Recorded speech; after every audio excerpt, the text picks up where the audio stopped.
Vamos a platicarles de lo que sucedió en Estocolmo en 1912, una edición más de los Juegos Olímpicos de la era moderna, primero en 1896, 1900, 904, 908 y 912. Hubo una edición en 1906 que no eran Juegos Olímpicos, pero una conmemoración en Atenas de los primeros Juegos Olímpicos. Este evento ya duró menos, pero todavía no estuvo en el plano de 16 días. Se llevó a cabo entre el 5 de mayo y el 27 de julio, es decir, más de 2 meses, en 1912 en Suecia. Participaron un total de 2.407 atletas, apenas 48 mujeres todavía, provenientes de 28 países, y hubo 102 pruebas pertenecientes a 14 deportes olímpicos, a excepción de los eventos de tenis que comenzaron el 5 de mayo y los de fútbol y tiro que lo hicieron el 29 de junio. Todos los demás se iniciaron después de la inauguración oficial, que se llevó a cabo el 6 de julio. Hasta el 6 de julio se llevó a cabo el evento de la inauguración, que fue realizada por el rey Gustavo V de Suecia. Ya platicamos el asunto de esta situación y se llevó a cabo en el Estadio Olímpico de Estocolmo. La gente de la organización, por medio del barón Pierre de Coubertin, le solicitaron que fueran muy austeros, a diferencia de lo que había sucedido en ediciones anteriores. Luego de acabar los Juegos de Londres en 1908, Suecia mostró su interés por organizar los Juegos. Había miembros suecos en el Comité Olímpico y ellos convencieron al rey Gustavo, primero a las autoridades, de que Suecia podría albergar los Juegos, y luego de que esta situación se llevara ahí. Victor Black fue un hombre importantísimo para esta situación. Esto se lo propusieron a las autoridades suecas de atletismo y gimnasia para ir sumando, y el 18 de abril de 1909 las asociaciones nacionales dieron su apoyo para la oferta de albergar los Juegos Olímpicos en Estocolmo. Esto teniendo en cuenta que se podía hacer importantes acuerdos financieros. La oferta se presentó al rey Gustavo V el 6 de mayo de 1909, junto con los planes preliminares que hablaba de que costaban con un presupuesto aproximado de 415,000 coronas suecas, que es el equivalente a 48,000 euros. El gobierno aceptó y secundó esto, pero el COI les pidió que fueran más austeros en cuanto al manejo. Fíjate nomás, 48,000 euros fue el presupuesto para esos Juegos Olímpicos. Los de Tokio costaron 7,000 millones de dólares. ¿Qué proporciones? ¿Qué diferencias? Obviamente 48,000 euros en su equivalencia de estas 415,000 coronas, estamos hablando a lo que sería actualmente 7,000 millones de dólares. Híjole. El 28 de mayo el COI se reunió en Berlín, en la que fue la 10ª sesión, y ahí decidieron no solamente que Suecia albergara los Juegos del 12, sino de que Berlín los albergara en 1916, cosa que luego no sucedió, ya lo platicaremos en su momento. Los representantes suecos manifestaron que tenían apoyo financiero para albergar los próximos Juegos. Además, acordaron con el Comité Olímpico que la próxima edición se llevaría a cabo en Berlín. Pierre de Coubertin habló sobre sus temores de que se repitieran los problemas que tuvo Italia en la organización de los Juegos previos. Ellos les sucedió el problema del Vesubio y por eso Londres entró al quite.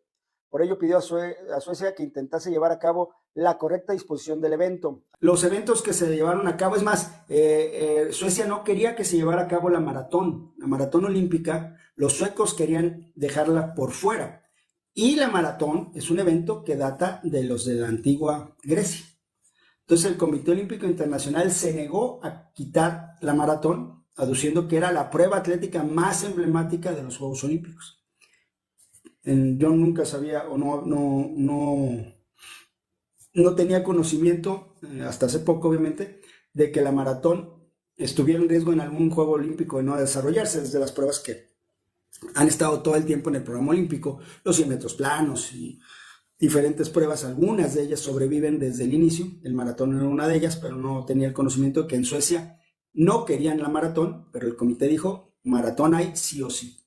Las pruebas fueron de las diferentes disciplinas: arte, atletismo, ciclismo, equitación, esgrima, fútbol, gimnasia, lucha, natación, pentatlón moderno, remo, saltos, tenis, tira y afloja, tiro, vela y waterpolo.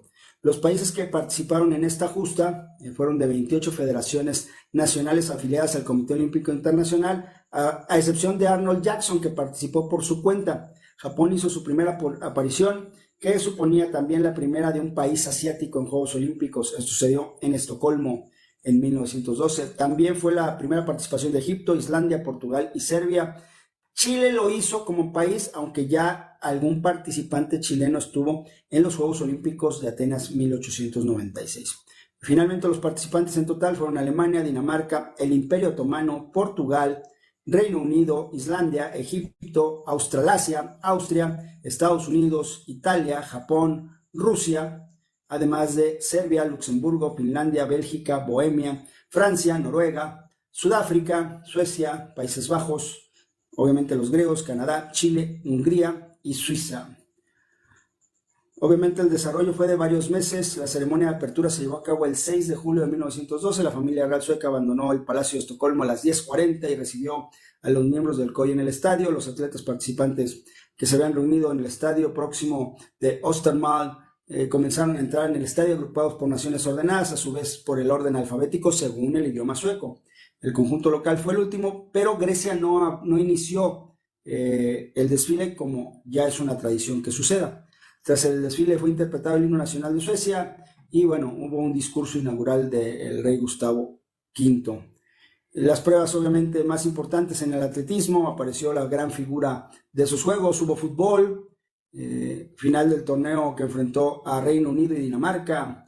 13 países decidieron introducir el fútbol en el torneo y se implementó un sistema de competencia estándar.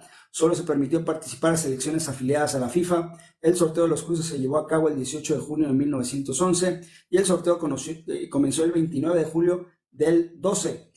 En la primera ronda, Finlandia eliminó a Italia tras ganar 3-2, mientras que Austria y los Países Bajos hicieron lo propio contra selecciones como Alemania y Suecia, respectivamente. Las semifinales fueron entre Reino Unido contra Finlandia y Dinamarca ante Países Bajos, y el conjunto británico ganó 4-0, Dinamarca lo hizo 4-1, Países Bajos y Finlandia disputaron el partido por la medalla de bronce, cuyo resultado fue 9-0, el más amplio del torneo.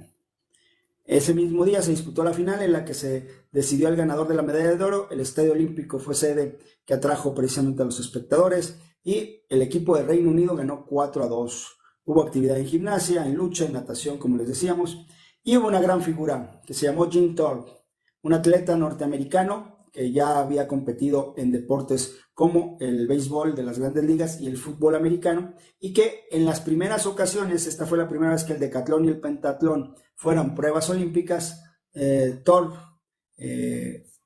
ganó esas pruebas y el rey lo consideró el mejor atleta del mundo en ese momento, pero al darse a conocer esta información se aplicó la regla 16.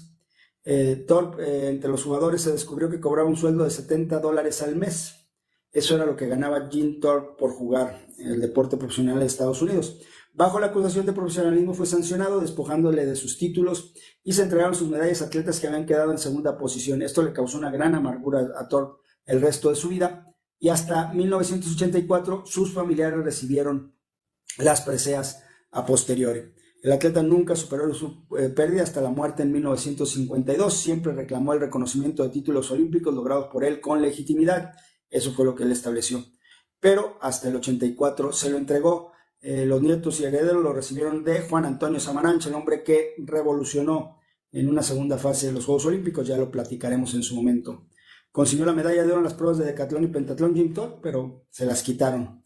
Fue la gran figura de esos Juegos. También fue elegido director. Tras estas publicaciones, la Amateur Athletic Union comenzó una investigación de la cual James L. Sullivan fue elegido director. Thorpe escribió una carta a Sullivan en la que admitía haber jugado béisbol profesionalmente y en la que pedía ser perdonado por ello, pese a que el jugador había recibido como máximo $35 por semana. Así fueron las cosas de esas épocas. También apareció un hombre llamado George Patton apareció en una competencia. Después fue el general Patton, conocido en las guerras mundiales. Los estadounidenses dominaron pruebas como los 100, 800 y 110 con vallas, lanzamiento de martillo.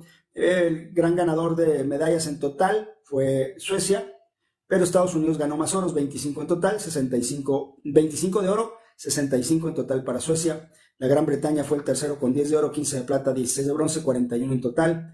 9 países lograron hacer y sacar medallas olímpicas. Los máximos medallistas en tiro fue el sueco Carver, que logró 3 oros y 2 platas para sumar 5, y Hannes Hollenmainen de Finlandia. En atletismo, 3 de oro, 1 de plata. Jim Thorpe debería haber estado en este tipo de resultados. Erik Kalber de Suecia en tiro, también 2 oros y 2 platas, dentro de los más importantes.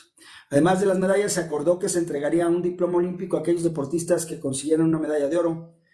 Asimismo, aquellos participantes cuya actuación de juego fueran reconocidas como meritorias según la organización, también entregaría una medalla. Hoy en día se entregan medallas hasta los primeros 8 lugares. Todos los que llegan del lugar 1 al 8 reciben una medalla, un diploma. Los diplomas van a los ganadores desde el primer lugar hasta el 8. Esa es parte de la historia de los Juegos Olímpicos de Estocolmo 1912 y seguiremos relatando lo que es la historia de los Olímpicos.